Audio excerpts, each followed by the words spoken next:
जब मेन का direct method solve करना होगा तो उस डायरेक्ट मेथड को सॉल्व करते समय हमको ये याद रखना है कि सबसे पहले हमें क्लास मार्क को सॉल्व करना है। ठीक है, क्लास मार्क को कैसे सॉल्व करेंगे?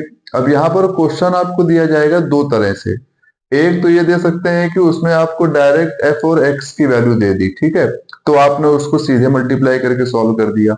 और दूसरा केस क्या हो सकता है कि वहां पे आपको क्लास मार्क निकालना पड़ेगा, क्लास इंटरवल दे देंगे बहुत जल्दी वो, ठीक है, और उसी को आपको सॉल्व करना है। बहुत जल्दी का मतलब ये है कि आपको कंफ्यूज करने के लिए, ठीक। तो इसमें कैसे करेंगे हम लोग यहाँ पर ये देखते हैं अभी। जैसे अगर मीन को हम सॉल्व कर रहे हैं, ठीक है, और मीन का हम लोग यहाँ पे कौन सा मेथड देख रहे हैं? हम लोग यहाँ देख रहे हैं डायरेक्ट मेथड। ठीक है, डायरेक्ट मीन कैसे निकालेंगे?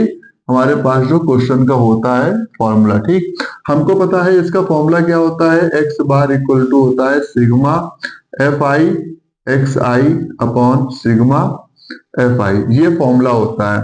ठीक, अब यहाँ पे पहले हम समझते हैं कि क्लास मार्क क्या होता है। क्लास मार्क जब भी निकालना होगा तो उसका फॉर्मूला क्या हो जाएगा? लोअर लिमिट, ठीक है, प्लस अपर लिमिट अपॉन 2, ये होता है क्लास मार्क निकालने का फॉर्मूला। ठीक है, ये हमको लगाना पड़ेगा। क्वेश्चन कैसे दे देंगे? जैसे मान लेते हैं कि यहाँ पे क्लास इंटरवल दे दिया, ठीक है, सी आई जिसको बोलते हैं, 0 to 10, 10 to 20, 20 to 30। ये इतना छोटा ही सा क्वेश्चन लेते हैं, ठीक है, हमें सिर्फ समझना है यहाँ पे कि होता क्या है। ये यहाँ पे एफ है, इसको फ्रीक्वेंसी बोलते हैं, ठीक, ये यहाँ पे फ्रीक्वेंसी दे दी है, ठीक, इसको यहाँ पे मार्क कर देते हैं। ये हो गया 5, ये आपकी वैल्यू दी गई है 2 और ये वैल्यू दी गई है 3। ठीक है, अब यहाँ पे क्या करना है? तीसरी चीज हमारे पास क्या है? हमारे पास x नहीं है, ये हमारे पास f तो दिया गया है लेकिन x नहीं है, तो हम सबसे पहले यहाँ पे एक्स आई निकालेंगे। एक्स आई, ठीक है, वो कैसे निकालेंगे? इसी तरह से क्लास मार्क से 0 + 10 यानी कि 10, 10/2 करेंगे तो कितना आ जाएगा? 5। उसके बाद 20, 30 हो जाएगा, 30/2 करेंगे तो यहाँ पे हो जाएगा ये 15।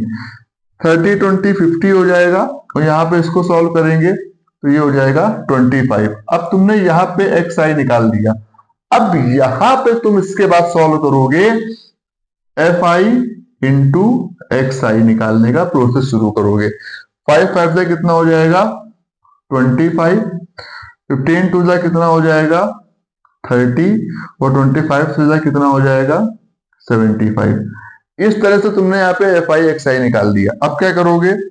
जैसा क्वेश्चन में बोला जाता है वही करना है, ठीक है। क्या करना है? ठीक है, हम यहाँ पे क्या निकालेंगे? Sigma F. सिग्मा एफ कितना? 5 2 7 और 3 10। ठीक, अब यहाँ पे क्या निकालेंगे? सिग्मा एफ आई और एक्स आई, इसकी वैल्यू क्या हो जाएगी? 75 और 25 100 हो गया और ये कितना हो गया? 130।